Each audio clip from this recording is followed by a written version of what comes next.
Thank you, Pastor Dan, and to all of you guys. It's great to be with you today. I'm delighted to be here. I never know quite how to take it. Anytime I show up north on a Sunday morning, people come up to me and they're like, "What are you doing here?" And I'm not sure how to take that, but I'll take it okay. Well, it's great to be with you. We're going to wrap up our series today, and to just give you an inside glimpse a little bit what it's like for a pastor who preaches, and we have those who are right here in the congregation that does that. Well, the reality is, for me, I can't speak for anybody else, for me, it goes one of two ways, generally speaking. Reach that point of the week, it's time to study. Sometimes I sit down, quite honestly, and I get ready to write out, do so much with the computer, but for me, experientially, I don't know. I still like old school writing out my message. I don't know, but I do that. And there are days, just candidly speaking, when I've got pen in hand, that legal pad is in front of me, and I'm feeling a little bit like this. Okay, Jesus, I'm ready whenever you are. I'm ready for you to speak. And it doesn't seem to be coming the way I'd like for it. And then it just seems like a little bit of a grind. And then you get to the end of it and like, thank you, Jesus, done. And that was a little bit laborious that time. Then there are other times like this week when you sit down to study, pen in hand, ready to go, and it's like Jesus is just giving you so much that you just can't stop writing. And I reached a point where I'm like, all right, that's, I'm going to be out of time. Just wrap it up right here, and I did that. And that's how it was this week. Now, some of you, I understand, always want to have self-awareness. Some of you are like, Jeff, since you're speaking north today and not south, we sort of was hoping it would be one of those days you felt a little short on content and not as long, but I love speaking with a countdown clock, so that's here. It will keep me on task, but we're wrapping up the series. Fourth and final message in this series, Slaying Giants. How many of you know that there are giants still in the land today? Giants that need to be taken down, giants that need, just like Goliath, to be put on their back and have their head cut off just like David did. And you know the story, and out of that story is what has arisen the idea behind this series that Pastor and I have been sharing with both church families each week. And it's just recounting that whole idea, and you know the story. I'll not go into deep detail concerning it, but how that, the army of Israel would walk down to the valley, and they'd be standing there. And it's like, we're ready for a skirmish. We're ready for a battle. We're ready to mix it up a little bit. And the Philistine army would be standing on the other side. And the Israelite army would be awfully brave until this cat by the name of Goliath would make his appearance. And then it says, you check it out for yourself if you're not familiar with this account, how that Goliath would walk up. And he would not only taunt the army of Israel, but he would also taunt Israel's God. And every time that he did it, the army of Israel would just like flee. They'd just run, screaming, just clearing out. And one day, David, who is sent by his father, comes upon that. He's there to deliver some, I think, grilled cheese sandwiches, but that's out of one of the more modern translations. And he shows up to bring some food to his brothers, and he sees all of this playing out in real time. And he's like, I don't get it. How is it that this filthy Philistine giant can come and not only taunt the army of Israel, but can also taunt Israel's God? And he said, that's it. And it's like, God, if you'll help me. And how many of you know that God helped him? He put that bad boy on his back, cut his head off, end of story. And we've been talking about various giants that ought to be slain. Giants like adversity. And that's the reality. Giants like fear and worry, anxiety. And I think we all know that anxiety is like at a massively high level right now. And then giants like we talked about last week, a giant of rejection. But I've got to tell you, this giant that we're going to talk about for the next several minutes, this giant is just as real and perilous and taunting as the others that have been previously mentioned. It's this giant, are you ready for this? It's a giant of apathy. Apathy. Now, I'm going to need your help a little bit today at the South Campus every week. You got to know where we meet, the location, the venue. It's very dark in that theater, that big old, and the seats, I'm just telling you, it's not good for a preacher, but the seats recline, and I could lose people at a moment's notice. So to just make sure that everybody's still with me, from time to time, during a message, during a talk, I'll say, are you still with me? And they know what to do, so they just wave at me like this. We're like with you, Jeff. So are you with me? It's just so that I know. It's a giant of apathy.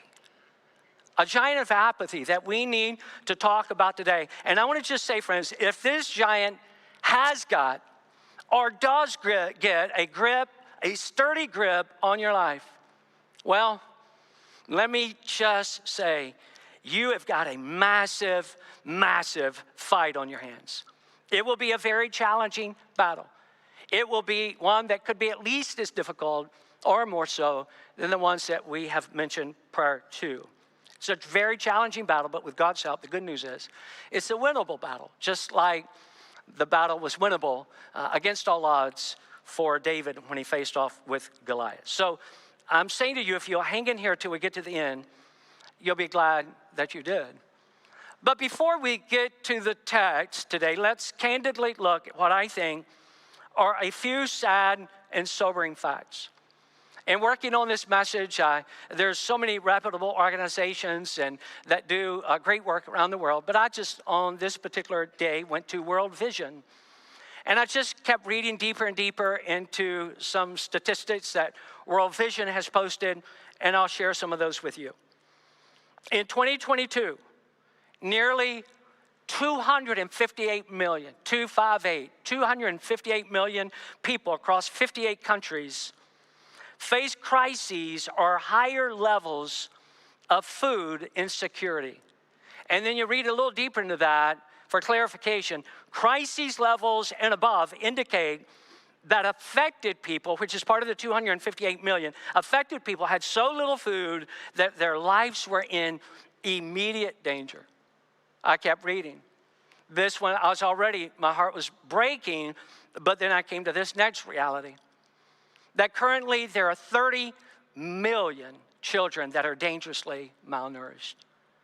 And that just rattles us.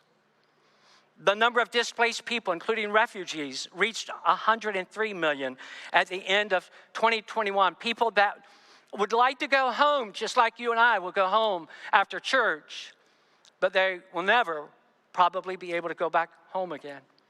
I also read, and some of you are familiar with some of this data on this, that more than 1 billion people in the world, more than 1 billion people live on less than $1 per day. Close to 2 billion others live on less than $2 per day. And quite honestly, friends, there are many other heartbreaking statistics that I could share with you, but that's enough for one setting. I will tell you that a number of years ago, some of you were on this particular missions trip, and we were there, and some of you who were on that trip maybe didn't even realize that I disappeared for half a day or more. The missionary who was our host missionary had come up to me that morning, and he said, Jeff, will you go with me? I want to show you something you've probably never seen before. And how many of you know that when a host missionary says, will you go with me, it basically means, you're going with me, but I'll give you the courtesy of just tossing it out. He said, you're going to see something today, Jeff, that you've never probably seen before. It turned out to be true. We left from where we were at. He said, we're going to drive. When we finally stop, we're going to be very, very close to the border of Ecuador and Colombia. And I said, okay. So we took off and we're talking, but I noticed the farther that we get out of this little city that we were in and had our clinics and stuff set up in and our construction project that was set up, I'm noticing that the farther that we get away, it's like there are no people. Like for miles and miles and miles, there are no people. I felt like I was traveling to Mars and I'm not going to see another human being for days. We finally approached a small, I guess I would call it a mountain, and there are some guys, rather rough looking, that are standing around the base of this mountain. Missionary, we go up. He said, you're not going to believe what you're about to see. So I just sort of waved to the guys, and we took off up the mountain. We walked into a village that this missionary had been ministering to and in. And I'm telling you, friends, I've seen poor. I've seen poverty. But the poverty of this small little village in the middle of nowhere, it was inconceivable. I had never seen anything like it before nor since. And I don't even know how the people survived. I don't know how and perhaps many of them did not. We saw that. It was about all that my heart and mind could take. We got back in his vehicle. We got ready to leave. I'm thinking he's going to go back down the same path that we came up this mountain, but he actually went down the other side of the mountain. So I asked him, I'm a curious type and a little OCD, and I'm like, well, there's a route. This is not the route, and why didn't we go? And so I said, why are we going down the route? And once he made this statement, he had my attention. He said, Jeff, if we turn around and go back down the path that we came up, you saw those guys down there that you sort of waved at? He said, they will be waiting for us, and at a minimum, they will take this vehicle from us and leave us out here in the middle of nowhere. In that moment, I said, I believe it's God's will that we should go down the other side of the mountain. And I thought to myself, if you will steer, I'll control the gas, and baby, it's going straight to the floor. We're going to get out of here as fast as we can. We do not even have adequate time this morning to discuss all the outreach people groups scattered all over the world. But you'll be hearing about that in our missions conference that Pastor Danny's referenced. I will give you a date that I think you ought to mention when I share these hungry children and hungry people, so many of them scattered around the world. I'll give you a date that you'll probably want to write down, at least I hope you will. November the 19th. November the 19th, at our church on that day, at both campuses and all 4 services, we'll do an offering for one day to feed the world. And it may not seem like a big deal to us, but it will be for a lot of people. And everything that I've mentioned to this point, it begs the question, well, where are people just like this going to find some real help? Where are they going to find it? Where are they going to find some desperately needed hope?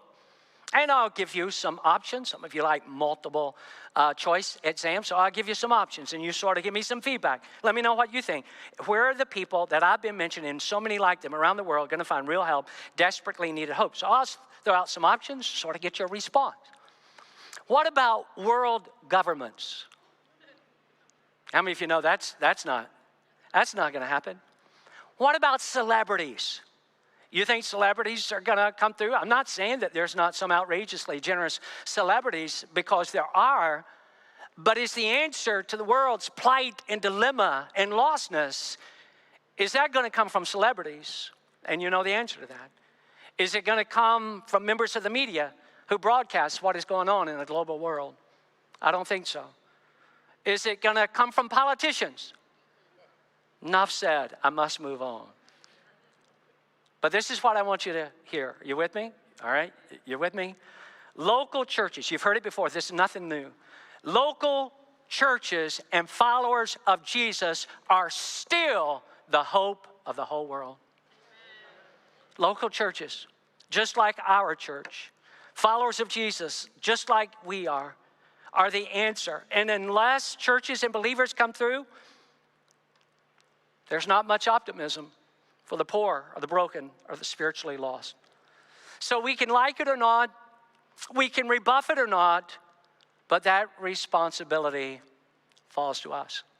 By the way, just to give it away ahead of time, I believe Victory Church is up for that challenge. I believe that you are up for that challenge. So let's take a moment, won't take us long, and I want to dive into one of the most meaningful and essential parables that Jesus ever taught. In it, he tells a story that many of you are familiar with. It is a remarkable story that was nothing less. Let me just say it this way. It was nothing less than jaw-dropping when Jesus communicates it to the people group that he communicates it to. And we don't have time to get into all of the details of that. But you trust me when I say, and you can look it up for yourself. When Jesus said it to this particular group, they're like, what in the world? The nerve of him. So what happens? In this parable, one of the most famous, probably the most meaningful and essential parable Jesus ever taught, he tells us about a Jewish traveler who happens to be in Jewish territory when he is suddenly beaten, robbed, and left for dead. Unfortunately, in this region at that time, that was not uncommon, but it is obviously terrible in every way. But it appears, at least the slant, the way Jesus is taking this story, there's some help headed this guy's way. Because Jesus tells us that walking this guy's direction, maybe a half a mile away or so, is a religious leader. And good news, walking behind him, not too far behind him, is a staff member of a local place of worship. So help is on the way, right? That's what you'd think. But Jesus has an unexpected twist that he tells in this story. He tells us in this parable that was intended for his original audience, and by the way, which means it's intended for us. Jesus said the religious leader sees this seriously injured man in the distance, so what does he do? He alters his path just a few degrees. He turns it just enough so that by the time he gets to the man, he's actually on the other side of the road. And as he passes by, let me just say, he doesn't even flinch. He doesn't even flinch. He is totally unmoved. But not to worry, right? Jesus said there's a second guy. Not to worry. No sense to hit the panic button at this point, right? Because this second guy is coming along. And if you know this story, and if you don't, I hope you'll dig into it this week. It says that this staff member of a local place of worship does exactly what the religious leader has done.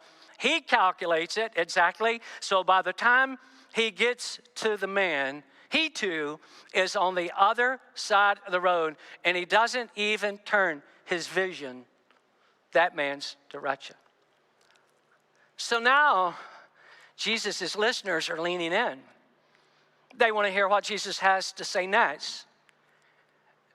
And how many of you know Jesus has something else for them? Jesus says, there's one more guy that's approaching, but this guy, he's a total long shot. He's just an ordinary business guy on his way to a meeting that he cannot miss. Oh, and by the way, if that's not enough, you ready for this part? You with me? Come on, I need to know. And Jesus said, by the way, this guy, in case you need to know, he's from an ethnic group that hates you. Remember, this is a Jewish guy in Jewish territory. And this guy, the long shot, he is this man's only hope. But he comes from a group of people that hates Jews. And by the way, Jews hate. So you have to wonder, then where's Jesus going with this story? What is so mind-blowing to Jesus' listeners is that this hated Samaritan man did something that was antithetical to what the two religious guys had done, which is nothing. Jesus said, don't miss this, friends. Jesus said this man felt something so profoundly powerful in his heart that it caused him to do something with his hands. And then Jesus looked at them, who, by the way, is a Jewish subgroup. He looks at them and he says to them, and this is when their mouth would have been gaping open, I want you to be just like that Samaritan man. And they're like, what is he talking about? And again, how many of you know if Jesus was saying it to them 2,000 years ago? That's a message for Victory Church right here, right now in October. Because unquestionably, Jesus is saying the same thing to us. Jesus crafts this parable very intentionally. In it are some nuances that are captivating to me, to say the least, and probably are to you as well. Jesus poses this idea of how can these two religious guys, and his audience would have identified with that right out of the gate. How could these two religious guys be so lacking in even normal levels of human compassion? In one of his many books, Craig Groeschel, who's a great writer and speaker, has said this, and you'll see it on the screen. If you say that you care, but you don't act on that feeling, it's the same as not caring at all. Can I tell you something?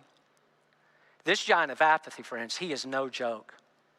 He's no joke. You have a skirmish with him, he gets you in his grip. He holds on to you. He's ruthless. He's calculating. He plays dirty. And if he ever backs you or me into a corner, we are going to have to aggressively fight our way out, perhaps in ways even with more so than the previous giants that we've mentioned in this series.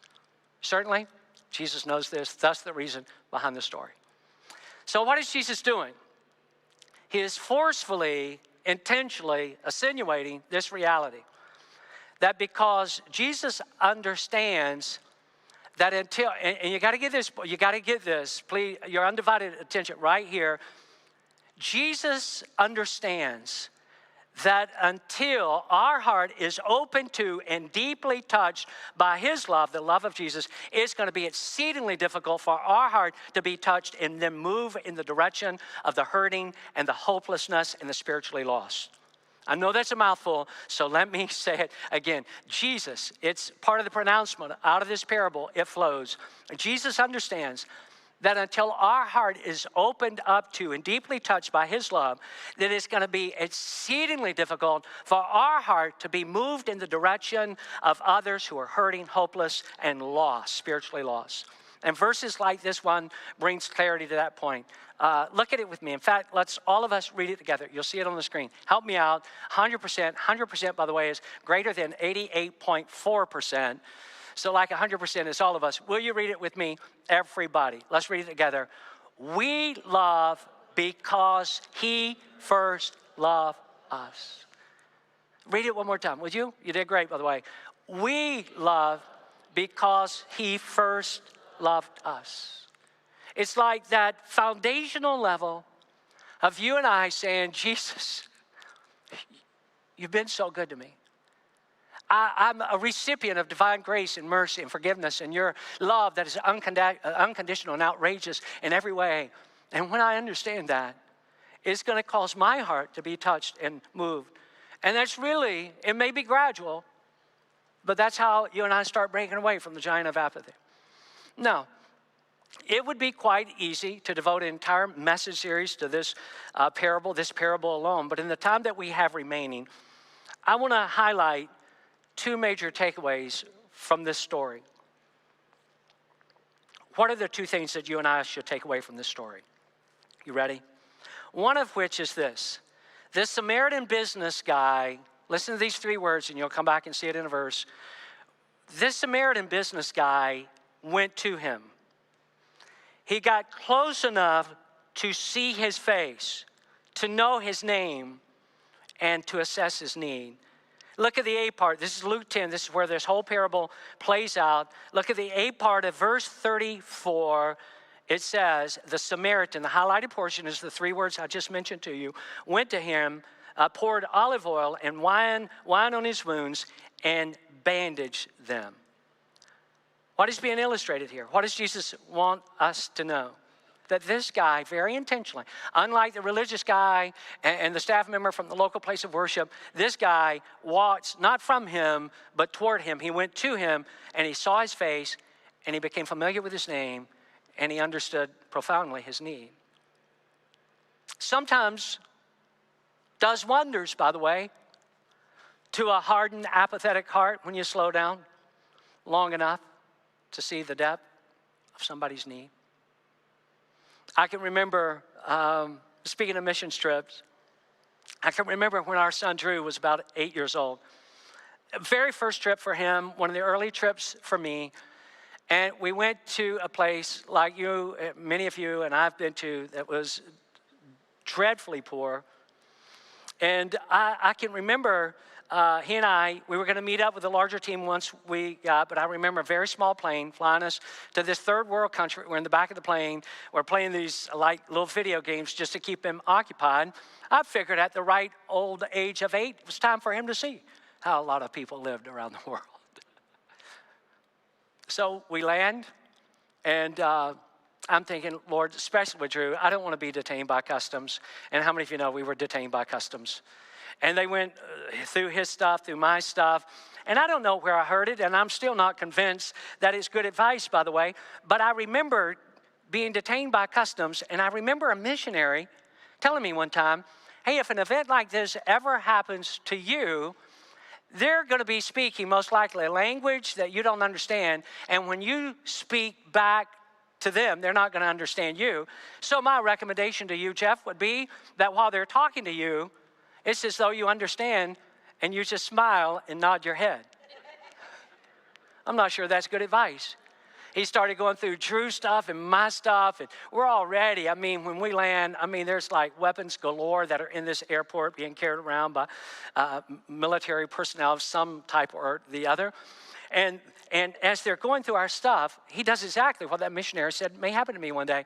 And he starts speaking to me in a language that I don't understand. I have no idea what he's saying, but all I know to do is what this missionary, just nod your head and smile.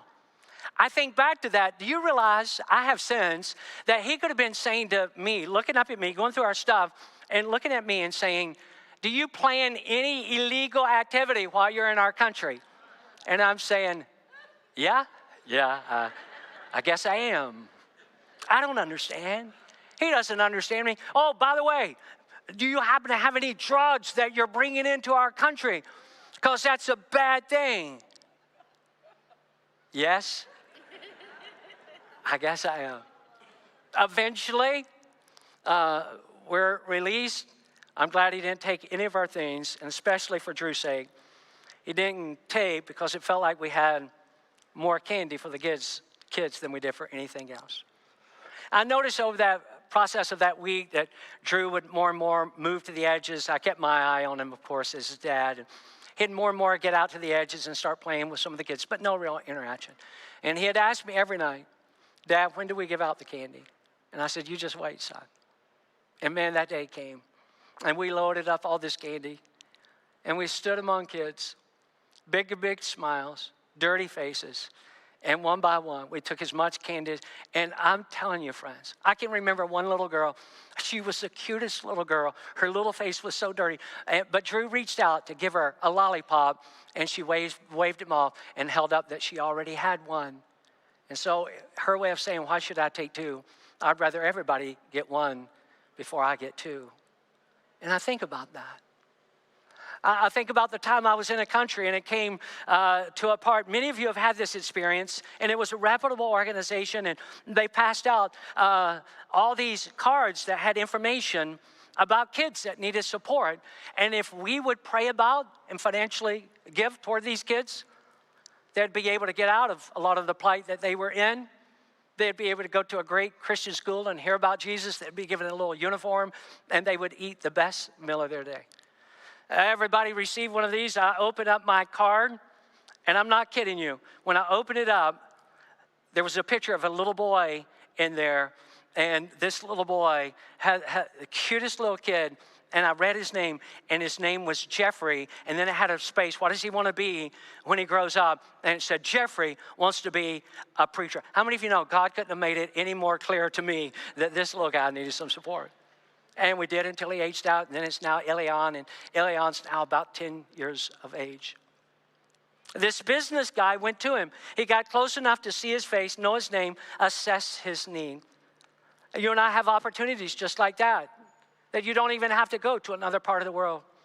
I think about the many opportunities that God has granted us right here at our church, like at the Dream Center, and Kids Club, and Sidewalk Sunday School, and on we could go. But look at the entirety, the totality of verse 34, and then I'll give you that last point. Verse 34, look at the whole verse.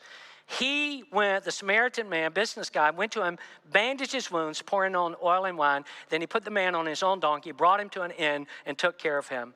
What did he do, Jesus said? This is why Jesus said to them, you need to be more like him. He went to the guy, and then secondly, don't miss it. Let me ask you at least one more time. How many of you are still with me? Wave at me so I know. Here's the second major takeaway from Jesus' parable. This Samaritan guy, he wrote a check. He became financially invested in this man's substantial need. And you're like, really? Show it to me. I will. Verse 35, look at it.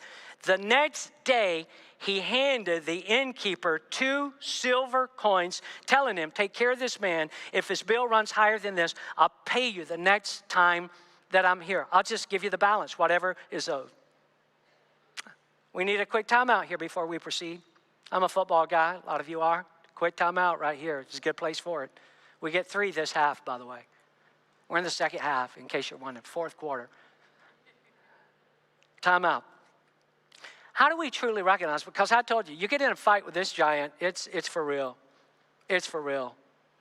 How do you know, how do you realize that you and I are truly breaking out of this fierce grip from this giant of adversity? How do we know that his grip is finally beginning to loosen on our life? We will know it. And I'll say this a couple of times. We will know it like being hit by a lightning bolt. We will know it because we will convincingly say something like this to ourselves. God has blessed me in ways that I don't even deserve. How many of you know that? Just wave at me. God has blessed me in ways that I do not even deserve. But all of it is not intended for personal consumption. God has blessed me. We'll know that we're starting to get the upper hand with God's help when we can say to ourselves, this sudden realization strikes us. You know what? God has blessed me. I don't deserve the blessings that I have. Just look at the home that I live in. And some of you say, well, my home is not that great. But I'm telling you, in many parts of the world, they would think you're filthy rich. Well, what about my car?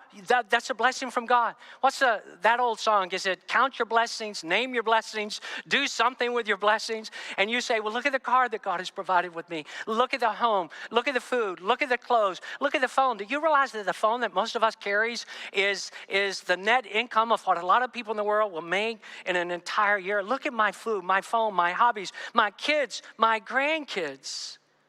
But you will know that grip is breaking when you say, God has blessed me. But it's not all about me. God wants me to help the hurting and the hopeless and the lost of this world. God wants me to do that. Don't misunderstand. If you hear something that I'm not saying, then you misheard. So I want to be clear on this. God is totally fine with you and me being blessed. How many of you know that? Totally fine. God is totally fine with you and I being blessed unless we believe that all of what he's blessed us with is for us. And Jesus tells us, and he told them, and they're like, what? I can't believe he'd say it.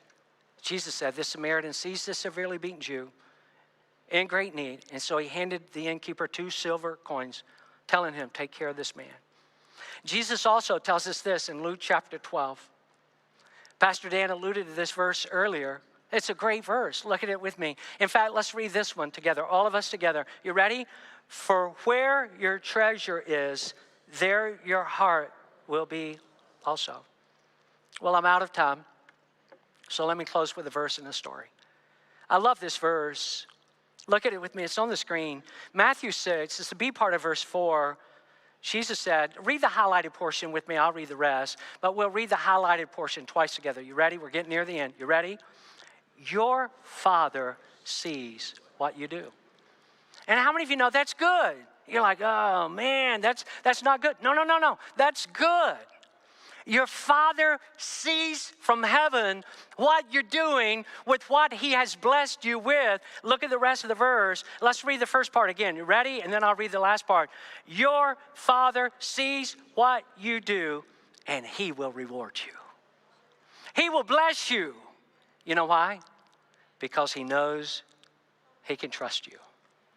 Let me close with a story. As I mentioned, I'm a football guy, and this is one of the most favorite stories I've ever read in my whole life, and perhaps you've heard me read it at some point in the years I've been here. Bill McCartney, the former coach of the Colorado Buffaloes football team and founder, how many of you guys remember Promise Keepers? He founded Promise Keepers, and he tells this story, and it's a compelling story, and I'll read it in the coach's words. He said the Illinois football team was going to play on Saturday for the Big Ten championship and the right to go to the Rose Bowl in Pasadena. The excitement and anticipation in Illinois was sky high because this game was at home, and Illinois had not been to the Rose Bowl in 20 years. On Friday, the day before the game, a kid by the name of John Wong came up to his coach and said, Coach, you've just got to let me start in tomorrow's game. The request startled the coach, and he stepped back and he said, John, you're a great kid. You're a senior. You've done everything I've ever asked you to do. You're a tremendous student.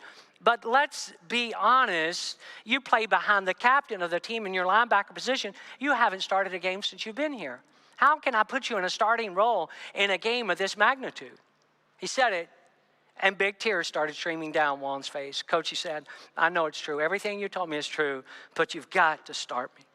Well, the coach, he was moved, but he didn't know what to do, so he bought himself a little time and said, I'll tell you what, let me sleep on it. I'll have an answer for you in the morning.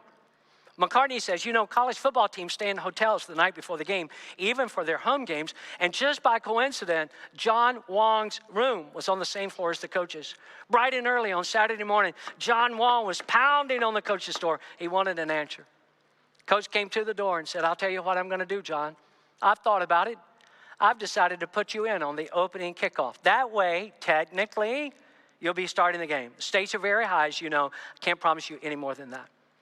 As fate would have it, Illinois kicked off that day. John Wong ran down the field faster than anybody had ever seen him run, made a resounding tackle at about the 18-yard line.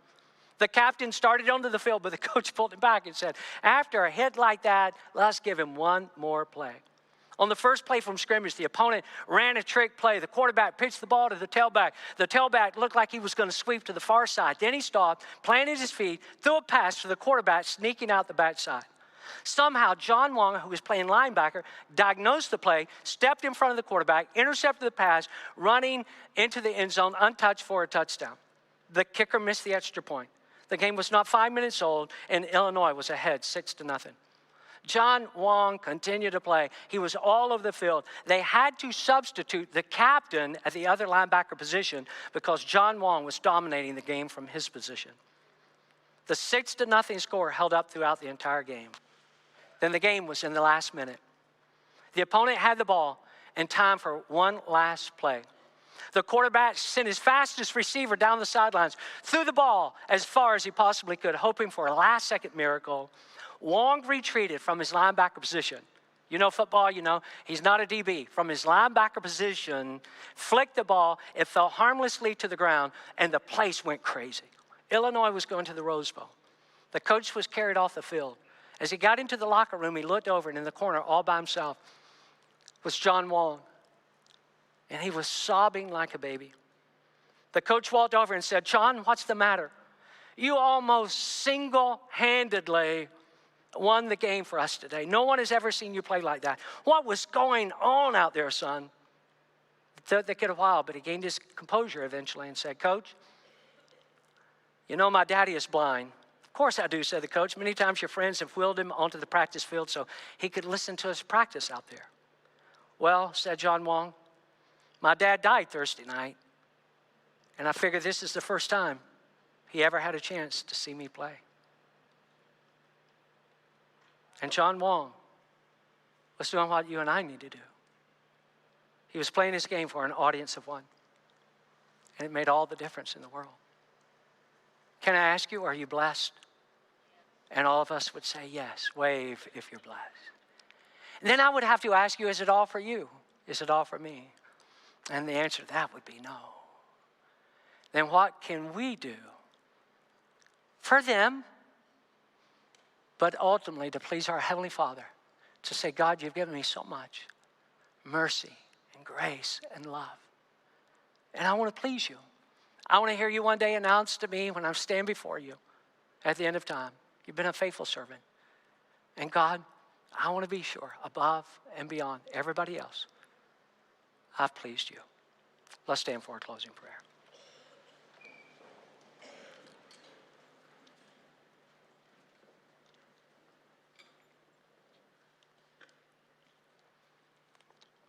Here's what we're going to do, and it will not take us long at all. The band is going to sing, Pastor Chase and the worship team. They did a great job today. And they're going to lead us in one song, a final song. It's not going to take us long. And here's what I'm going to ask you to do. If you've got a need in your life, whatever the need in your life may be, spiritual need, physical need, emotional, financial, whatever it is, there are people standing around the front today, and they want to pray for you. Some of you need to be anointed with oil because you need physical healing in your body. Some of you are lost. You're far from the God that loved you and created you to be in a relationship. And these people are more than prepared. You just come and say, I'm lost. I don't know Jesus. He's not yet the Savior and the leader of my life. And they'll lead you in that. And then we're going to sing this song. It's a great song. And then when Pastor Jason and the team come to the end of the song, I'm going to come back and I'm going to pray a final prayer. So you're doing one of two things. You're either coming forward to be prayed for or to give your life to Jesus, or you're using this song to just say, Jesus, I worship you. Jesus, I love you. You've been so good to me. You blessed me way beyond anything I could ever hope or imagine.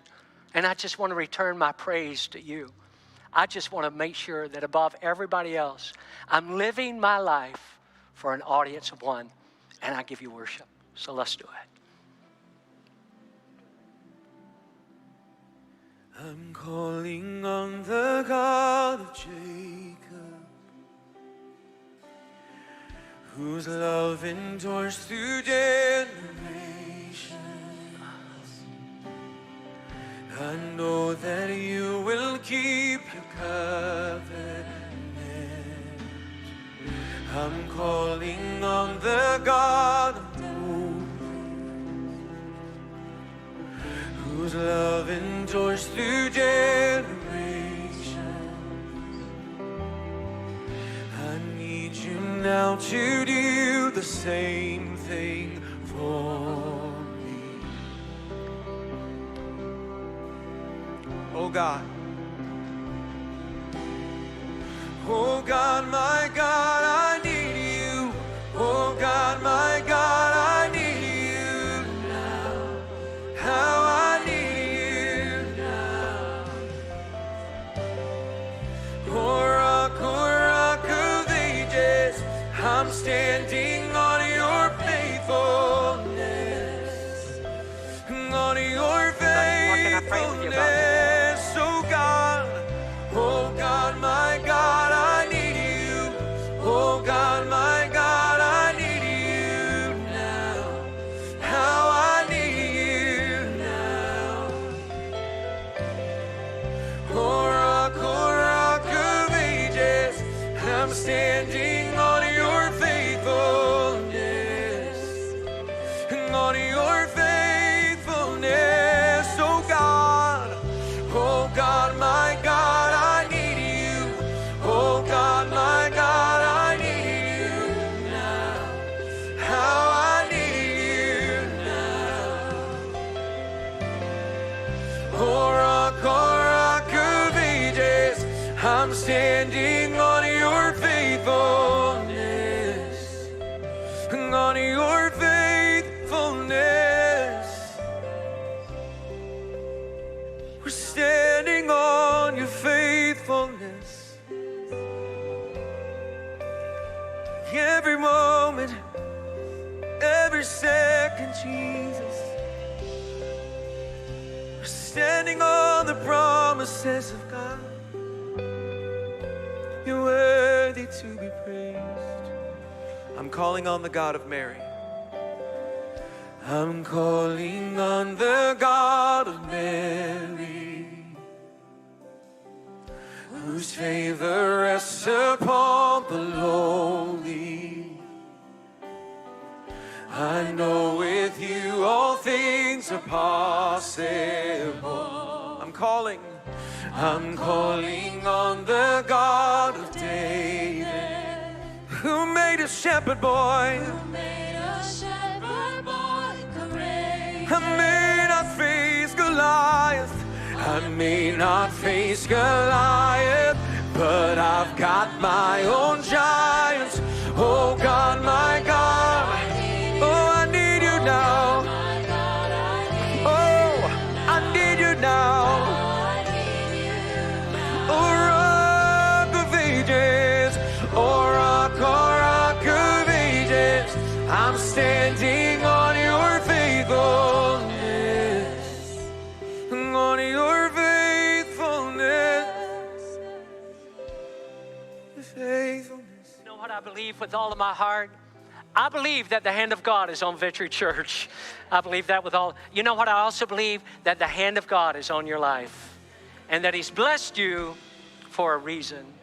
And he's going to do amazing things in your life that you can't even fathom. If God revealed it to you right now, you'd be like, no way. But it's going to be a yes way. God's going to make it happen if you're willing. If you knock this giant on his back and take his head off. God, we want to have a heart that is growing. We want to have hands that are open with your divine help. This giant of apathy will be destroyed once and for all in Jesus' name. And everybody said, amen. Amen. Have an awesome day. I love you, everybody. We'll see you next Sunday. Oh God, my God, I need you. Oh God, my God.